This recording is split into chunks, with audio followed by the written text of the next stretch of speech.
atam rəhmətli gedib, amma hər hansı bir vəsiyyət saxlamayıb. Bu zaman əmlakların bölgüsü necə aparılacaq? Ümumiyyətlə, mülki qanunvericiliyə əsasən, mülki məcəlliyə əsasən vərəsəliyin iki növü var. Qanun üzrə vərəsəlik, vəsiyyətnamə üzrə vərəsəlik. Əgər ölən şəxs vəsiyyətnamə tərtib etməyibsə, onun bütün əmlakı qanun üzrə vərəsələrinə qalır və onların arasında bölünür. Orada isə növbəliliyi var.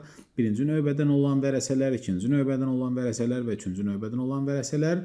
Qanun üzrə vərəsələrə miras bölgüsü aparılarkən ilk öncə nəzərə almaq lazımdır ki, əgər ölən şəxsin əri arvadı sağdırsa, birgə nikah dövründə olan əmlak kimi həmin əmlakın ər-arvad arasında ilk öncə bölgüsü nəzərə alınmaqla qalıq əmlaka da həmin ər-arvadın payı və uşaqlarının payları nəzərə alınır, bölgüsü nəzərə alınır və bölünür və onlara bərabər paylar təmin olunur. Hətta belə deyək, əgər vəsiyyətnamə varsa da belə, qanun üzrə vərəsələrdən məcburi pay hüququnu müddəaları qanunvericiliyə mövcuddur ki, həmin şəxslərin məcburi pay hüququnun tanınmasına dair proses də aparılır.